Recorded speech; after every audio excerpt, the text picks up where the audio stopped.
6 cas nouveaux de coronavirus et 4 décès liés à la pandémie du Covid-19. C'est le bilan enregistré ces dernières 24 heures par les services de la santé. Un troisième lot d'équipements médicaux offert à notre pays par la fondation chinoise Jack Ma.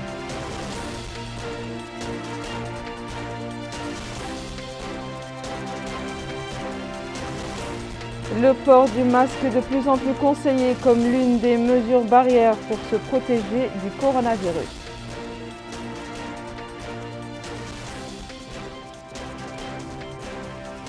Bonsoir mesdames, mesdemoiselles et messieurs et merci de vous joindre à nous. Comme annoncé dans les titres, le nombre de cas confirmés au Covid-19 a enregistré ces dernières 24 heures son niveau le plus bas depuis près d'un mois. En revanche, le nombre de décès liés à cette maladie a augmenté selon le dernier bilan présenté par le directeur général de la santé publique qui a fait état de 4 nouveaux décès. Se caractérise par la réalisation de 571 tests durant les dernières 24 heures, dont 137 tests de confirmation à travers un prélèvement nasopharyngé. Ceci a permis de détecter 6 cas positifs, dont 3 cas qui étaient en contact avec des cas précédemment confirmés et 3 sans lien évident avec de tels cas. Et donc on les considère comme des cas communautaires. Ces cas se répartissent, ils ont tous été enregistrés à Nouakchott et se répartissent ainsi qu'il suit. Un cas à Darnaï, un au Ksar et 4 cas à Tevraghzen. Pour ce qui est de la répartition des tests réalisés, alors on en a réalisé 508 à Nouakchott, dont les 6 positifs. On en a réalisé également 63 autres tests, 1 au Hodj Sharqi, 3 à Nadra, 1 au Brakna, 6 à Nouadhibou et 52 au Trarza. Bien entendu, les tests qui ont été réalisés à l'intérieur du pays sont tous revenus négatifs. Pour ce qui est des cas de porteurs de virus ou des cas de maladie par le Covid, alors nous en sommes aujourd'hui à 268 cas, dont 15 guérisons, 13 décès et 240 cas suivis. Parmi les 240 cas suivis, 6 cas simples et 234 cas asymptomatiques. Sur ce, je voudrais rappeler les mesures de prévention indispensables, à savoir de rester à la maison, de respecter vraiment les distances requises de plus d'un mètre à 1,5 mètres des autres, d'utiliser les masques et de se laver les mains régulièrement au cours de la journée, et en particulier après le retour à la maison. L'Association des anciens de la police des Émirats pour le développement social et les soins de santé a fait ce mardi un don de produits stérilisants comprenant également des haut-parleurs et des affiches pour sensibiliser sur la gravité du Covid-19 et à la nécessité de le prévenir. Ce don est destiné à accompagner les efforts du ministère des Affaires islamiques et de l'enseignement original dans la lutte contre la propagation du coronavirus. Abdelrahman Hamad. Ces dons, réceptionnés par le ministère des Affaires islamiques et de l'enseignement originel, constituent la contribution de l'Association des anciens policiers mauritaniens aux Émirats arabes unis, et c'est dans le cadre de la campagne contre la propagation du Covid-19 menée par les pouvoirs publics. Il est composé des matériels de sonorisation et des produits d'hygiène et de protection. Réceptionnant ce geste, le directeur des mosquées, M. Sidi Mohamed Ould-Saleh, a passé en revue les efforts menés par son département dans le cadre de la lutte contre le coronavirus, notamment la décision de diffusion du Saint-Coran par les haut-parleurs des mosquées, la stérilisation de plus de 700 mosquées à Nouakchott, ou encore la distribution des quantités de produits d'hygiène et de stérilisation acheminées à certaines capitales des wilayas du pays, soulignant que ces dons va renforcer les efforts de sensibilisation sur la gravité du virus. Le président de l'Association des anciens policiers mauritaniens aux Émirats arabes unis a précisé que ce geste s'inscrit dans le cadre de la campagne nationale pour la lutte contre la propagation de la COVID-19. Nous avons tenu des réunions et pris des décisions.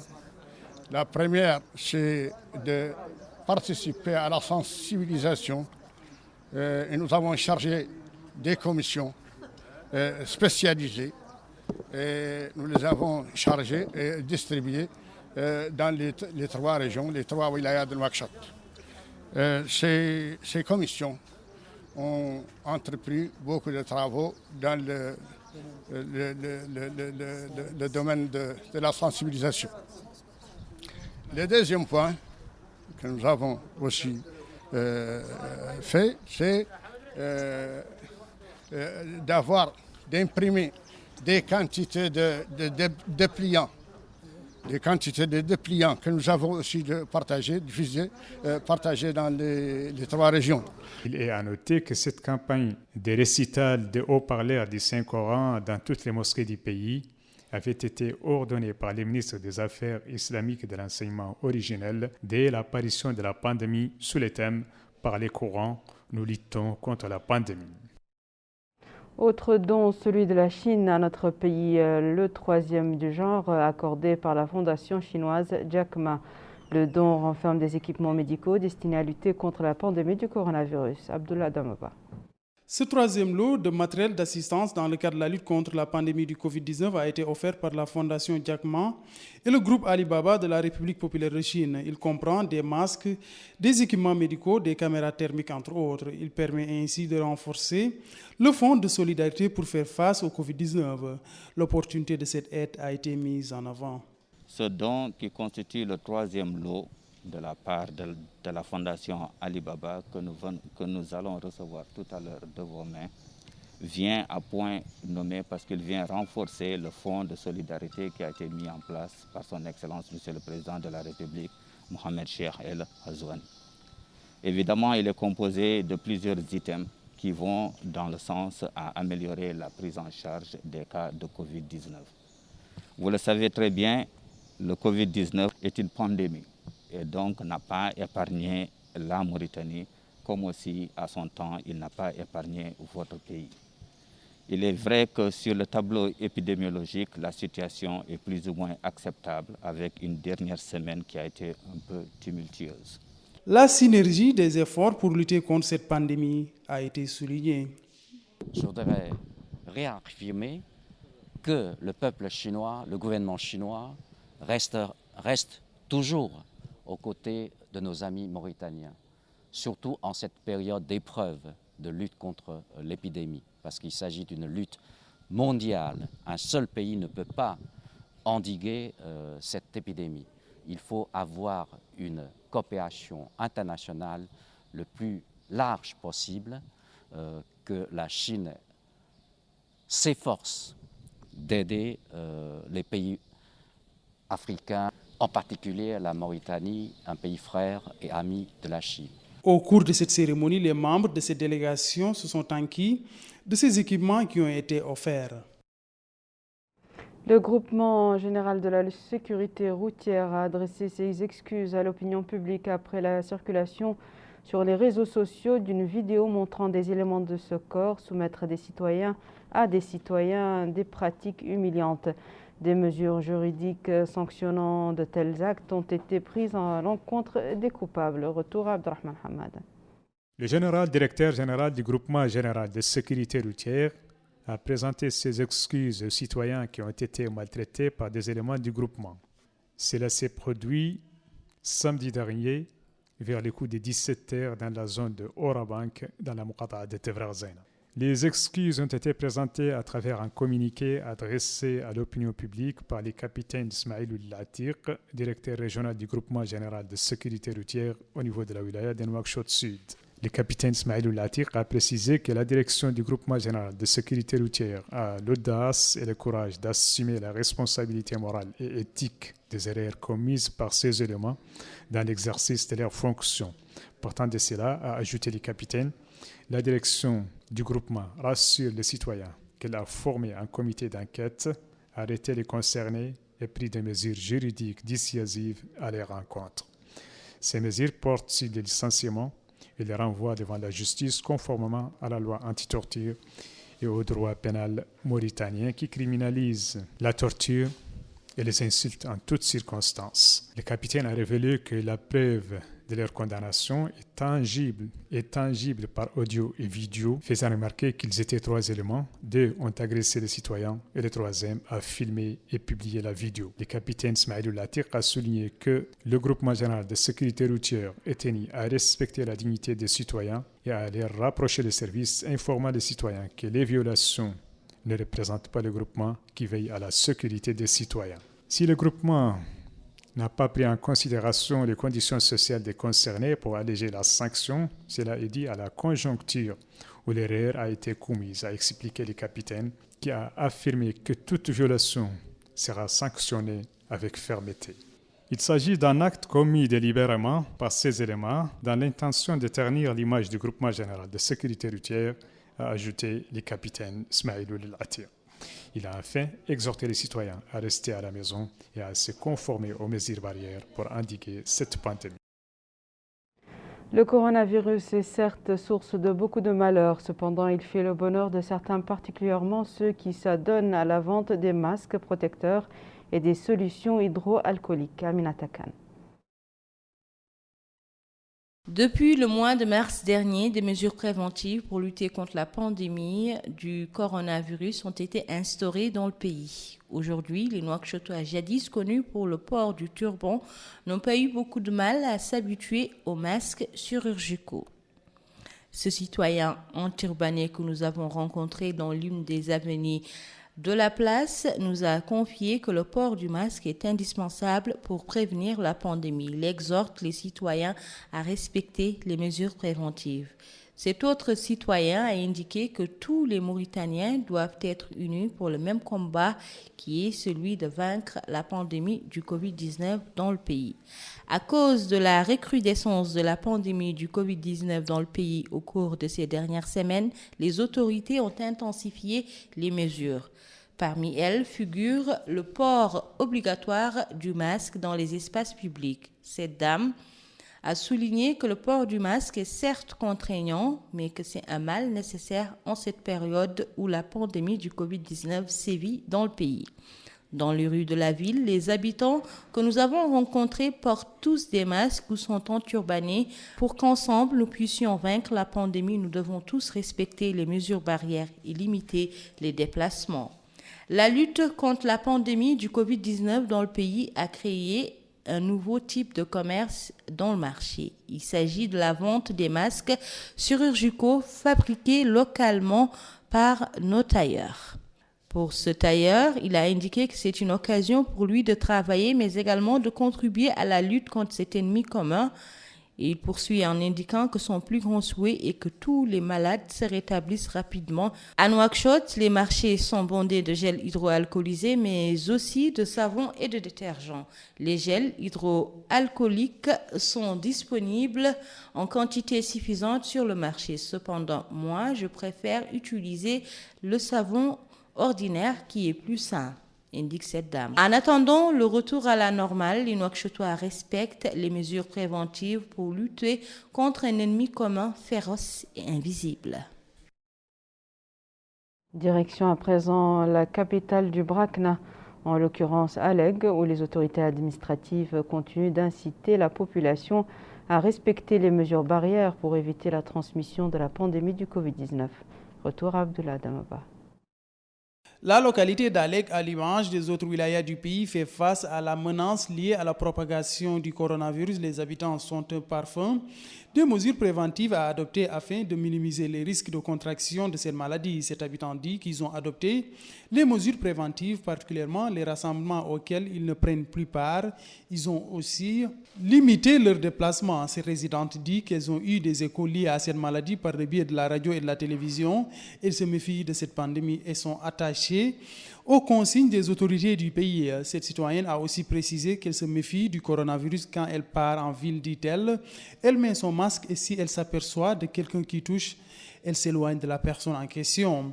Elle a enfin indiqué, une fois de retour à la maison, elle se lave les mains.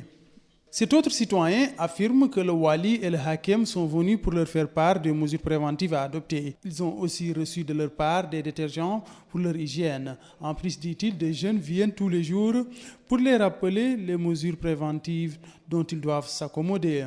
Ces résidentes disent si elle part au marché, elle porte son masque. Une fois de retour, indique-t-elle, elle se lave les mains parce que cette maladie est dangereuse.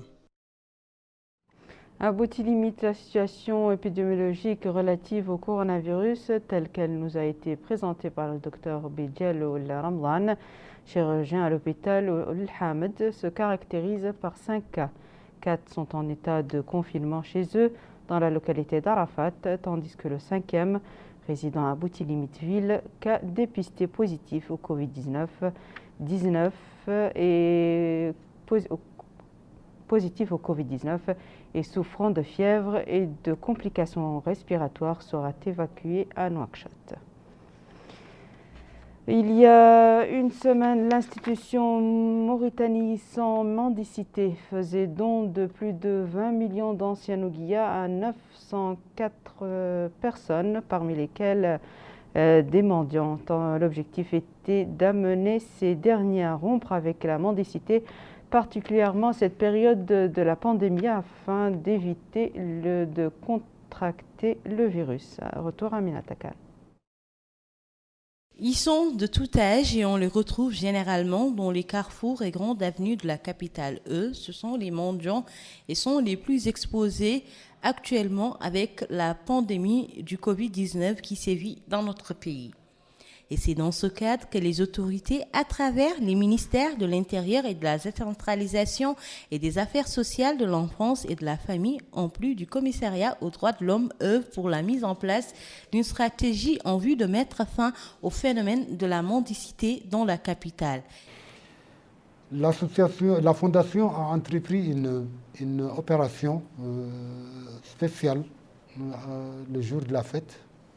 D'abord, pour aider les mendiants à l'occasion de la fête, mais également cette opération rentre dans les mesures globales du gouvernement pour soutenir les populations vulnérables dans le cadre qui ont été suffisamment ou qui ont été touchées par des mesures du gouvernement de lutte contre la pandémie du Covid-19. Cette opération reste ponctuelle. Et le but de la Fondation est de mettre en place une stratégie qui va permettre d'éradiquer complètement le phénomène de mendicité dans notre pays et particulièrement au niveau de la capitale. Parallèlement à cette opération, la Fondation a entrepris, a sensibilisé plutôt les mendiants sur le fait de ne plus ou de ne pas se présenter ou de ne plus être présent aux différents carrefours, surtout par les temps actuels où le confinement est la mesure principale pour lutter contre le phénomène de la pandémie du Covid-19. Cette fondation a pour objet ou a pour mission d'étudier la situation des mendiants et de mettre en place un mécanisme adapté à leur insertion sociale, et de financer des micro-projets au profit des composantes vulnérables et la conception et la mise en œuvre de toute politique à même de contribuer à l'éradication du phénomène de mendicité en Mauritanie. Le secrétaire général de la Fondation des mendiants, Chirali Ould-Moustapha, a d'emblée indiqué que la Fondation a procédé au recensement exhaustif de tous les mendiants de la capitale et procédé à la vérification de leur état civil. À la fin de la vaste campagne, 904 mendiants ont été identifiés et vont bénéficier de sommes car un montant de 20 millions d'ouguiyas a été alloué pour aider les mendiants et les personnes vivant avec un handicap. Les handicapés recevront la somme de 30 000 de notre ancienne monnaie ouguiya, les vieux mendiants 25 000 ouguiyas et pour les autres 20 000. Une stratégie durable pour lutter contre la mendicité sera mise en place dans le but d'éradiquer ce phénomène et d'insérer les mendiants dans la vie active. Et pour atteindre ces objectifs, la Fondation a conçu une stratégie à plusieurs volets. Il est bien entendu que toute recherche de solution au problème des mendiants doit être soutenue par une approche globale basée sur un diagnostic précis du phénomène. C'est pour cette raison que la Fondation a d'abord mis en place les prémices d'une base de données qui va être certainement complétée à l'avenir. Et cette base de données informatique, soutenue par une application informatique de gestion des mendiants, compte déjà 904 éléments, 904 mendiants, dont 10% à peu près sont des étrangers. Nous avons tendu le micro à quelques bénéficiaires qui ont indiqué que l'opération ne se déroule guère dans la transparence. Pour cet handicapé, les mendiants n'ont pas été avertis et ils déplorent la manière dont le travail des agents de la Fondation se déroule. Cet autre bénéficiaire a lui aussi décrié les procédures et le déroulement de l'opération de distribution. Il souligne qu'il a en sa possession tous ses papiers, mais que la lenteur des agents est déplorable. Cet autre bénéficiaire remercie les autorités pour cette aide qui, dira-t-il, sera d'une grande contribution pour qu'il puisse subvenir à ses besoins élémentaires. Voici à présent, mesdames et messieurs, le rappel des titres. 6 cas nouveaux de coronavirus et 4 décès liés à la pandémie du Covid-19. C'est le bilan enregistré ces dernières 24 heures par les services de la santé. Un troisième lot d'équipements médicaux offert à notre pays par la fondation chinoise Jack Ma.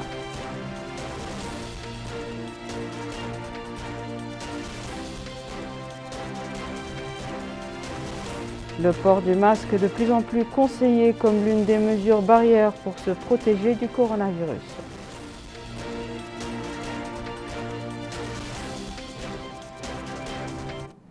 C'est la fin de ce journal, mesdames et messieurs. Merci à vous de nous avoir suivis. Merci de votre fidélité. On se retrouve demain à la même heure, Inch'Allah.